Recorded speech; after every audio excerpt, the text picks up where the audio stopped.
Welcome, welcome, welcome to another episode of A Grim Life.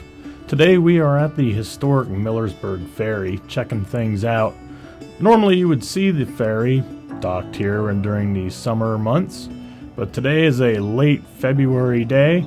Decent temperatures out, probably mid-40s, so it makes for a nice little walk down here.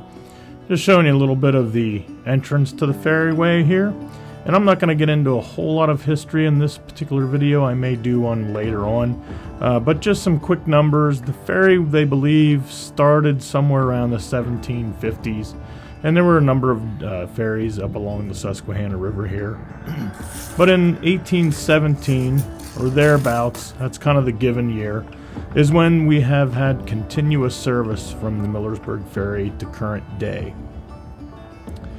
Entered the National Register of Historic Places in 2006 and is the last wooden double stern wheel paddle boat in existence in the United States that we're aware of. Also, this is also known as Crow's Ferry because one of the original owners was named George Carson and Michael Crow from Cumberland County. And so that's kind of where it got that name, Crow's Ferry, but recently it's always been known as the Millersburg Ferry. So where are the ferries right now, you might ask? And we're going to show you that in just a minute here. So we're just down here looking at a little bit of the ice and some of the buildup. This should all start melting away pretty soon. So hang tight and we'll be right back with you.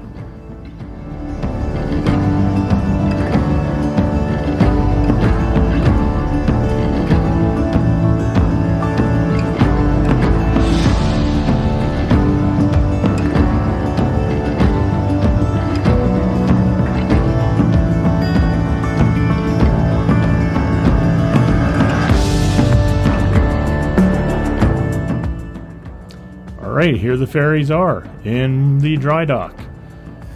So every year around the October time frame, the ferries are brought down below the ferry wall.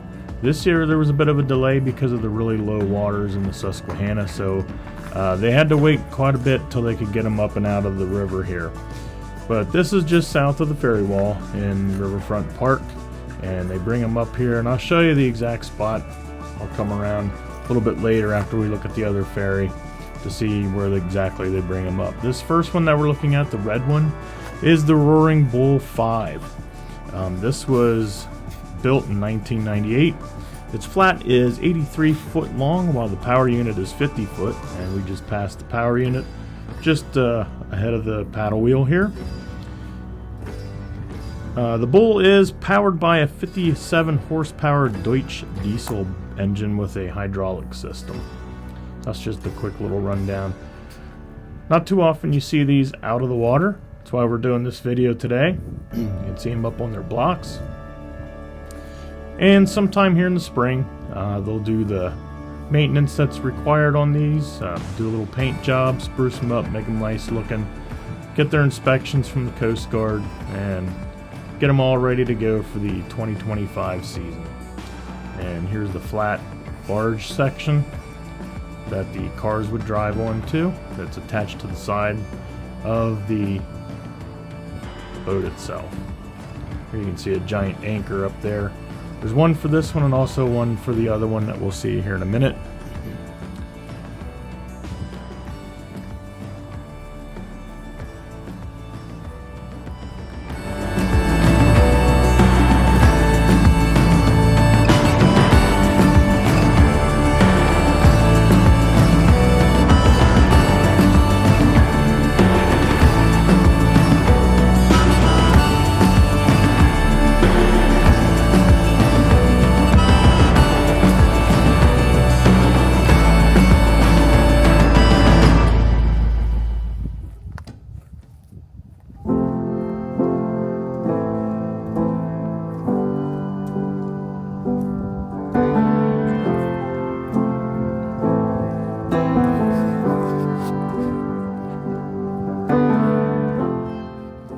Alright, here we are approaching the Falcon 3. This particular boat was built in 1974, So a little bit older than the Roaring Bull 5, and it is slightly larger than the Bull by 8.3 feet. The Falcon is powered by a 1948 Farmall M tractor engine, and this paddle wheel is chain and belt driven.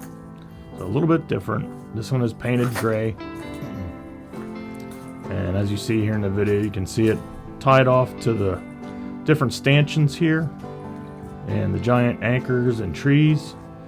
This area does flood fairly often in the springtime.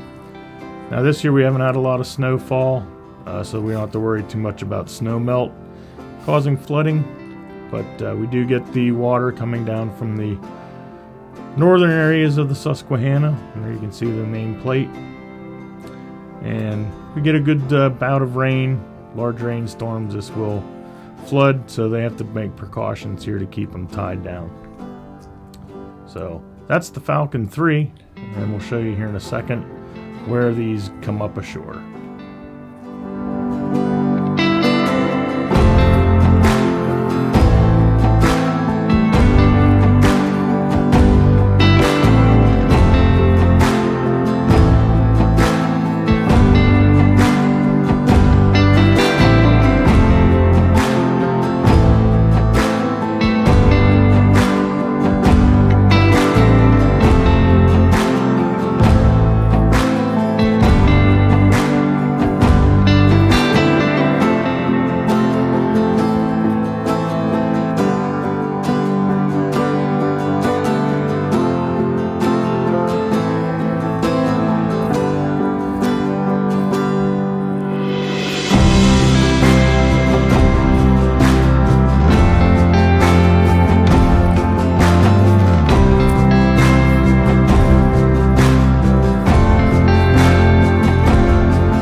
As we come around the barge for the vehicles of the Falcon 3, we come up to the river's edge. You can see how this is sloped, and this is where they bring the ferries up out of the water when they bring them in for dry dock for the winter. Nothing real crazy special. Maybe next year I will try and be down here when they actually do that so you can see the process. But just looking out here to finish off the video of the Susquehanna River with the ice, and we're going to finish it out on a nice little shot of Mount Patrick as we get close to sunset. That's going to do it for this episode of A Grim Life. Like, share, and subscribe. We'll catch you on the next one. Take care. Bye-bye.